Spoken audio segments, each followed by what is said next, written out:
Fellow Toastmasters, ladies and gentlemen, my name is Edward.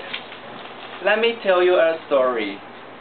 Not that long ago, when I was in the stationery store picking up some stuff, something gold caught my eyes.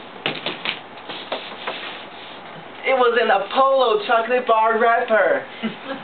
I hadn't had an Apollo chocolate bar for nearly 14 years since I was in my elementary school. So I bought one, and as I unwrapped and ate it, certain memories quickly came back. The initial the difficulty of breaking open the wrapper. The initial hard chewiness that always made me wonder if it was cardboard. No, the crispy, crunchy wafer inside. And finally, the rich chocolate flavor of the bar itself. All came rushing back to me. The memory didn't stop there, however. In such a short instant, I was dragged back in time to my back row seat in my elementary classroom, looking out the window at the playing field, falling into my daydream, and indulging in my chocolate world. I remember the teacher not noticing I was eating in class, and how I got a personal moment to savor every morsel. As I finished my last round of Apollo, I was dragged back in time to the present. Food undoubtedly leaves memories, and we all have them. We can clearly remember certain foods that were special to us as children. The taste, the smell, the texture of the food can be extraordinarily evocative, bringing back all the memories, not only just because of the eating the food itself, but also the place and setting. So my chocolate bar experience wasn't all that unusual. I mean, I believe many people like you may have the same experience like me. And it's no doubt that many people use food as a pathway to the past. So candy or like chocolate bars, they all easily link to good memories. So does some dishes. And especially when you really miss something, finding those symbolic foods can really give you a lot of comfort. Recently, for some odd reason, I have started to try to cook some dishes by myself. And this one time, I wanted to fry cabbage. After a short trip to the grocery store for some ingredients, with a recipe in hand, I was ready to start. I always thought that cooking was an easy thing, that especially I was just frying a cabbage.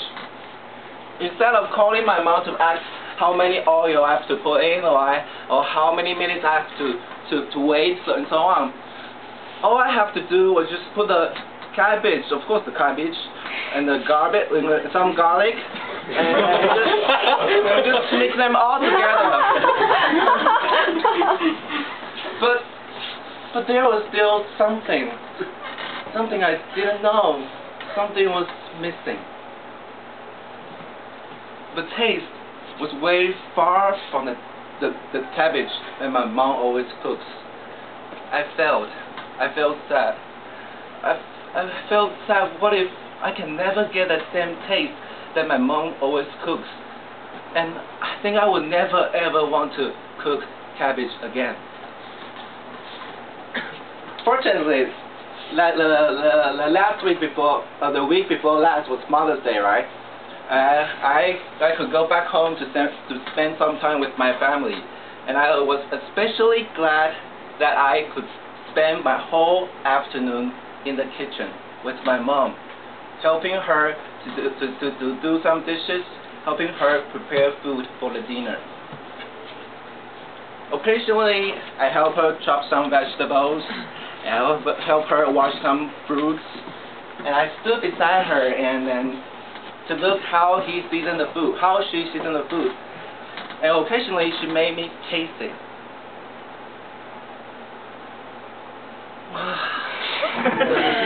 Tastes great, I said. That taste was exactly the taste I was looking for. Of course, that taste wasn't the only thing that I was chasing.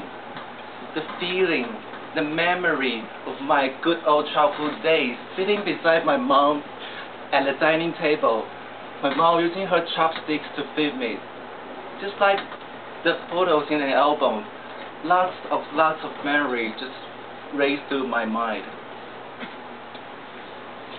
I really enjoyed that moment with my mom, serving the food, helping her set the table, do the dishes, and having the meal that we cooperated to cook.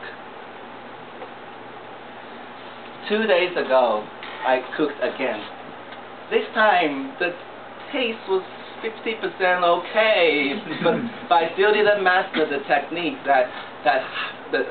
and cook the cabbage not exactly like my mom. However, ever since I had that experience with my mom, I promised myself I would go back home whenever I could, join her in the kitchen, and revive this memory again. Food is an important part of our lives. I mean, come on, whenever we have a big meal or something special to celebrate, we more often than do so over a big meal, right? And food not only can bring us closer to our families, but also it can help us remember the laughter and the joy shared with people near to us and with people we may never see again. Fellow Toastmasters, ladies and gentlemen, go back home sometime and take a walk into the kitchen. And that's it.